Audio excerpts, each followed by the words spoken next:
Imagine this.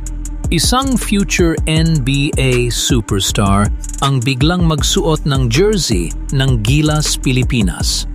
Ang pangalan? Dylan Harper. Isa siya sa mga pinaka-exciting na young guards sa basketball ngayon. Malaki ang expectations sa kanya at marami ang naniniwalang magiging isa siya sa mga susunod na malaking pangalan sa NBA. Ang mas nakakatuwa, may dugong Pilipino si Dylan Harper, kaya matagal nang umaasa ang mga Pinoy fans na baka balang araw ay makita natin siyang maglaro para sa Gilas Pilipinas. Pero may dahilan kung bakit excited ang mga fans. Sa ilang interviews niya, ipinakita ni Dylan na proud siya sa kanyang Filipino roots at hindi niya isinara ang posibilidad na balang araw ay maglaro para sa Pilipinas. Siyempre, malaking bagay na marinig yon mula sa isang player na may napakataas na potential sa basketball. Kung mangyari man yon, isipin niyo lang kung gaano kalakas ang magiging Gilas. Isang elite guard na kayang gumawa ng sariling tira, mahusay magpasa, mataas ang basketball IQ, at kayang makipagsabayang sa pinakamahuhusay na players sa mundo. Malaking tulong siya sa backcourt ng Pilipinas. Pero hindi rin ganoon kadali.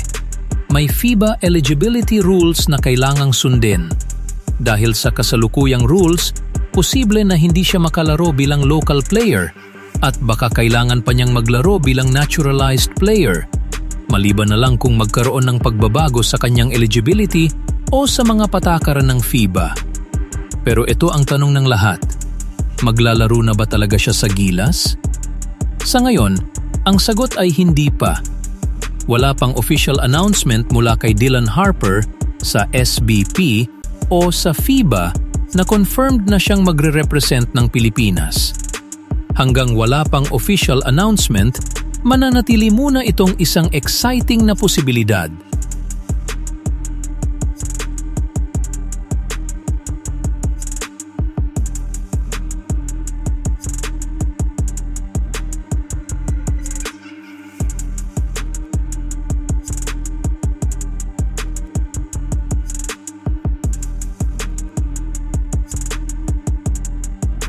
Representing the Filipino heritage is so special to me. That's where my mom came from, my grandparents. I just want to represent them everywhere I can. And obviously, it's a blessing to represent the Philippines where I'm from. He has achieved his dreams with the work that he does. He's going to be an NBA All-Star one day. He's going to be one of the top players in the history of the league. I'm ready for the next chapter of my life.